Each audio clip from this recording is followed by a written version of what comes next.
Donc, je suis le docteur Jean-Baptiste Méric, je suis oncologue médical et directeur médical du centre hospitalier de Vigny dans l'Essonne. Donc, le cancer colorectal, c'est effectivement un cancer fréquent. On considère qu'on a en France, tout cancer confondu, 436 000 nouveaux cas par an et à peu près 150 000 morts par an. Et parmi ces cancers, il y a donc le cancer colorectal avec effectivement un peu plus de 45 000 nouveaux cas et près de 17 000 décès, avec une répartition assez homogène dans les deux sexes, hein, avec 21 000 cas chez la femme et 26 000 cas chez l'homme.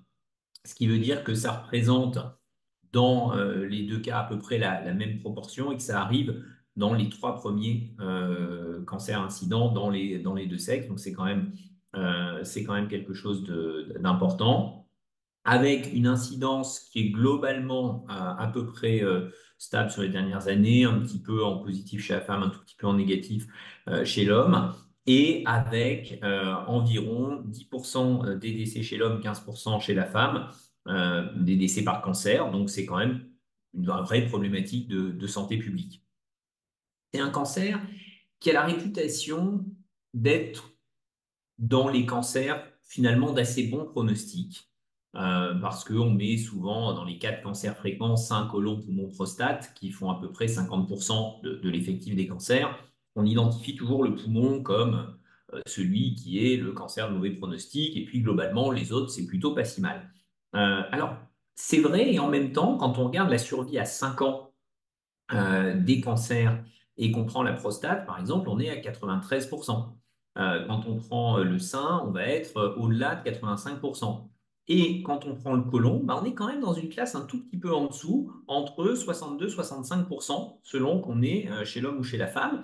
Donc, ce n'est pas un cancer de mauvais pronostic au sens de la définition de cancer avec moins de 33% de survie à 5 ans, mais c'est quand même intermédiaire et c'est pas forcément un cancer qui n'est que de bons pronostics.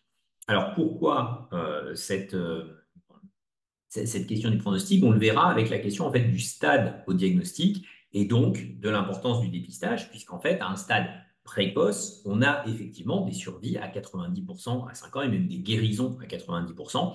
On ne va pas forcément retrouver donc dans la population générale, mais notamment parce qu'on arrive trop souvent un petit peu tard dans le diagnostic. C'est un cancer dont les facteurs de risque sont connus, avec notamment le surpoids, l'alimentation trop calorique, l'alimentation riche en graisse animale, l'alimentation riche en viande rouge ou en charcuterie, avec des seuils à peu près clairs de 500 grammes de viande rouge par semaine et de 150 grammes de charcuterie par semaine à ne pas dépasser. Or, on a à peu près deux tiers de la population qui est au-dessus de ces seuils, ce qui en soi contribue déjà à 5000 cas par an de cancers colorectaux. Si on y ajoute à peu près 5000 cas liés à l'obésité et au surpoids et 1000 cas liés à la sédentarité, on voit qu'on a déjà finalement pas mal de ces cancers qui sont évitables, hein. On considère que globalement, un cancer sur deux serait évitable en traitant les facteurs de risque comportementaux. Donc là, on a vraiment ce focus sur tout ce qui est nutrition.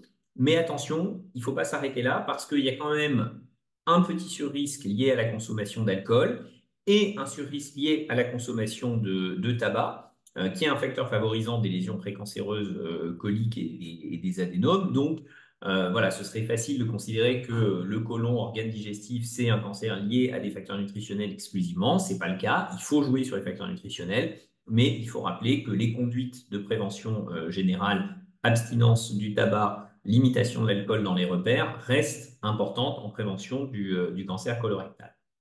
Alors effectivement, on a une chance avec le cancer colorectal, c'est cette histoire naturelle longue avec des lésions précancéreuses que sont les adénomes et le fait que deux tiers des cancers ou des gros adénomes vont saigner, saignement occulte, mais qui va pouvoir être dépisté par un test de recherche de sang dans les selles immunologiques et qui permet donc le dépistage en population à risque intermédiaire, puisque pour les personnes à haut risque ayant par exemple un antécédent familial ou une maladie prédisposante, on va avoir un dépistage coloscopique. Ce dépistage par le test dit donc FIT, Fecal Immunological Test, donc le test de recherche de sang dans les selles par dépistage immunologique. Ce test, c'est un test qui sauve des vies, hein, qui clairement est efficace, qui est simple, qui est rapide, qui se réalise tous les 2 ans chez les 50-74 ans, hommes et femmes. Là encore, beaucoup de représentations erronées dans la population, avec beaucoup de femmes qui considèrent, bah, pour nous, c'est la mammographie, pour les hommes, c'est le colorectal. Non, il faut lutter contre cette idée. Et une participation très faible en France, puisqu'on a 17 millions de personnes qui potentiellement seraient concernées par ce dépistage, et on en a un peu moins d'un tiers qui le réalise. Alors, pour plein de raisons. D'abord, comme tous les dépistages, par la peur de la maladie, la difficulté à se confronter avec l'idée d'un dépistage, tout ce qu'on peut imaginer. Aussi le fait que bah, il faut quand même manipuler indirectement, certes, parce que le système est fait pour avoir pas de contact direct, mais enfin, il faut quand même manipuler ces selles et c'est pas quelque chose qui fait particulièrement envie aux patients. L'étape d'après, si le test est positif, c'est une coloscopie. Ça fait pas particulièrement envie non plus. Pour autant, euh, si on multipliait par deux la participation, ce serait 6500 vies sauvées chaque année. Donc c'est quand même un message relativement fort. Et alors souvent, quand on dit ça, ça c'était une étude de l'Institut national du cancer qui avait fait cette modélisation en montrant que si on passait de 30 et quelques à 65% de personnes participantes, on sauvait 6000 vies en plus, on était coût-efficace, enfin voilà, il y avait toutes les raisons de le faire. Et souvent, quand on dit ça, on a de la part des patients, voire de la part de certains collègues, l'idée de dire, oh, voilà, attendez, 65%, vous imaginez, c'est énorme, etc. C'est énorme et en même temps, c'est des taux qui sont atteints au Portugal, qui sont atteints aux Pays-Bas, qui sont atteints y compris dans des pays plus à l'est de l'Europe, comme la Pologne par exemple, y compris avec des dépistages mixtes, coloscopiques et FIT. Donc, c'est pas inatteignable en fait. Donc, il y a vraiment un enjeu de conduite du changement, de réponse aux questions de nos concitoyens pour se dire bah, finalement, qu'est-ce que c'est que ce test, comment il peut être réalisé. C'était aussi l'enjeu de la mise à disposition du test. Il faut dire qu'en France, pour des bonnes raisons au départ, de vouloir médicaliser l'explication, on avait quand même rendu peut-être un peu trop complexe le fait de se procurer le test avec la nécessité d'aller chez son médecin traitant. On sait qu'on a quand même 20% de nos concitoyens qui n'ont pas de médecin traitant.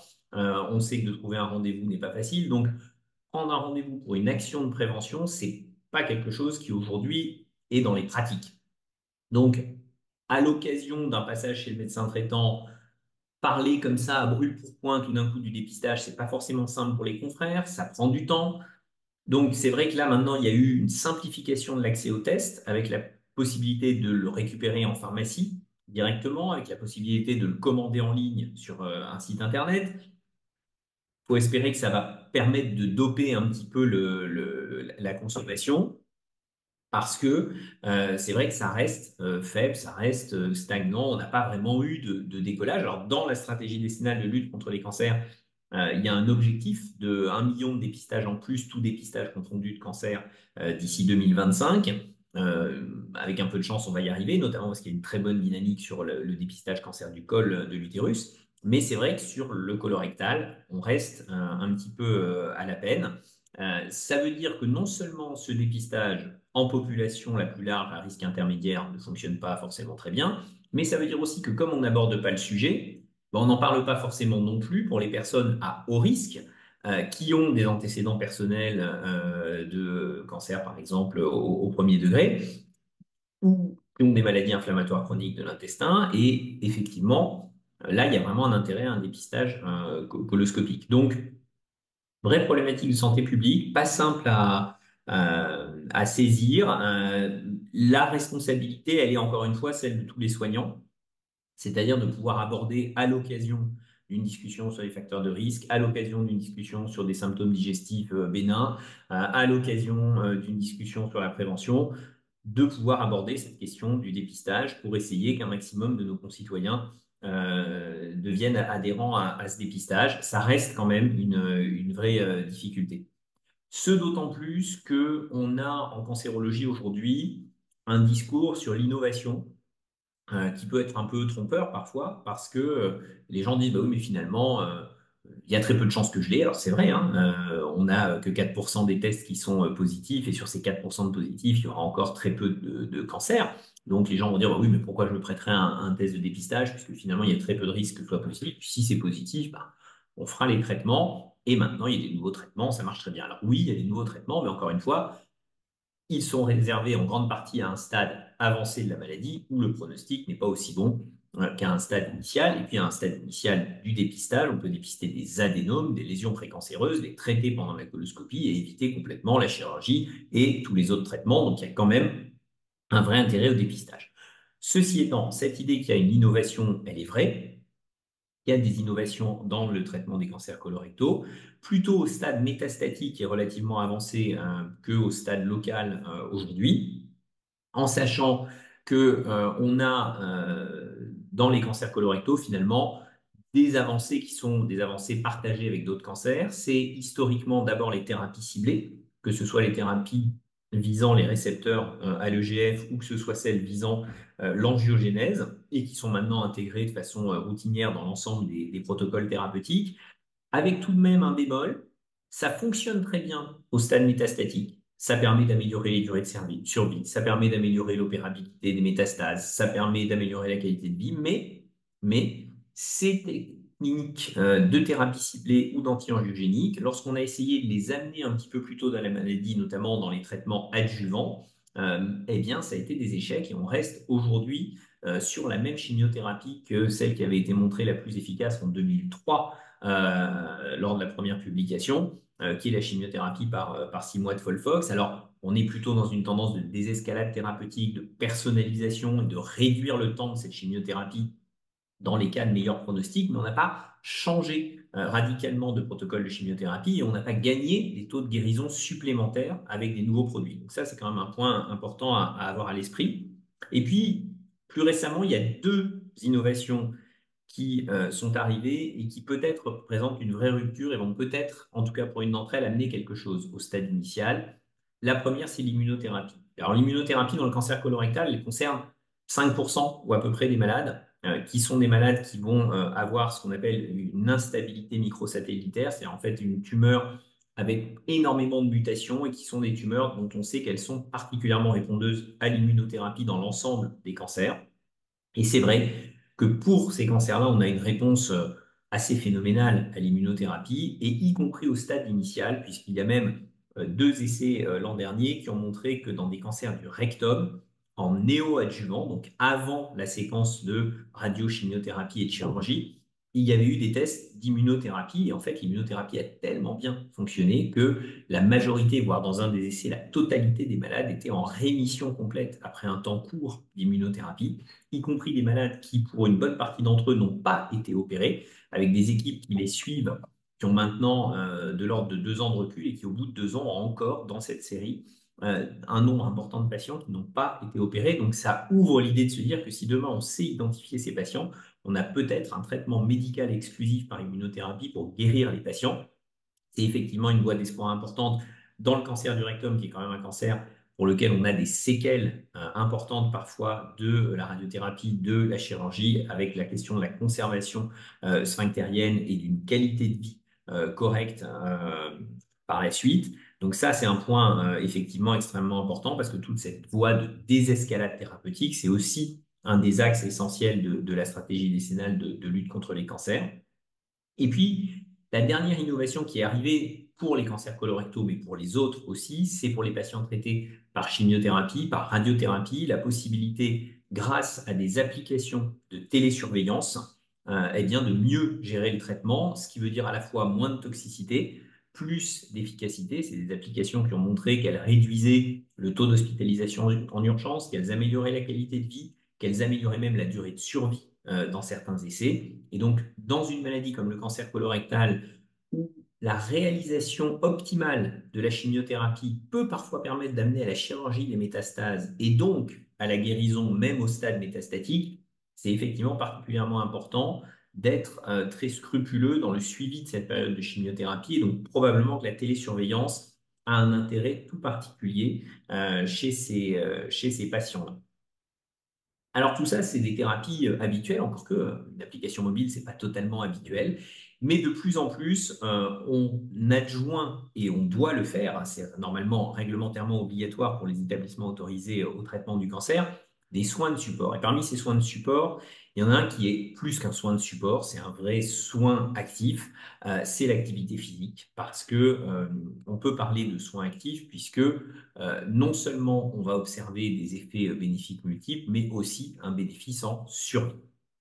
Alors, l'activité physique dans le cancer colorectal, comme dans le cancer du sein par exemple, dans le cancer de la prostate, dans le cancer de l'endomètre, on va observer que ça réduit la masse grasse, que ça permet un meilleur contrôle du poids, que ça permet le renforcement musculaire, et tous ces paramètres-là vont jouer sur des paramètres métaboliques, immunitaires, dont on sait, sans avoir toujours le lien direct, mais qu'on va avoir de la modulation de facteurs de croissance, d'insulinorésistance, qui vont à terme avoir un effet de régulation permettant une moindre croissance et un meilleur contrôle des cellules cancéreuses.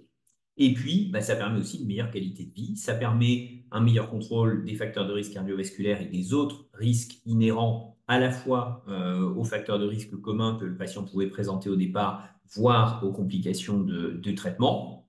Et surtout, comme je vous le disais, ça va permettre d'améliorer la survie. C'est-à-dire que autant on sait que l'activité physique a un rôle en prévention primaire, avec une diminution du risque de survenue d'un cancer colorectal qui est de l'ordre d'environ 20% pour les forts pratiquants versus les faibles pratiquants d'activité physique, et en soins après traitement d'un cancer, on sait qu'il va y avoir un effet dose, que plus on va avoir activité physique quotidienne, activité sportive, plus on va augmenter la dose, plus on va réduire le risque de récidive avec une réduction qui peut atteindre de l'ordre d'un peu plus de 35%. Donc, c'est vraiment pas négligeable. On est sur des ordres d'efficacité qui sont ceux de la chimiothérapie adjuvante. Donc, c'est un vrai traitement. Alors, ça n'est pas additif, il va y avoir une part de recouvrement, mais ça peut apporter quelque chose de supplémentaire. Donc, c'est vraiment un point important. On a la chance maintenant, grâce au système de sport sur ordonnance et grâce au forfait après cancer, de pouvoir prescrire cette activité physique et d'avoir pour les patients une prise en charge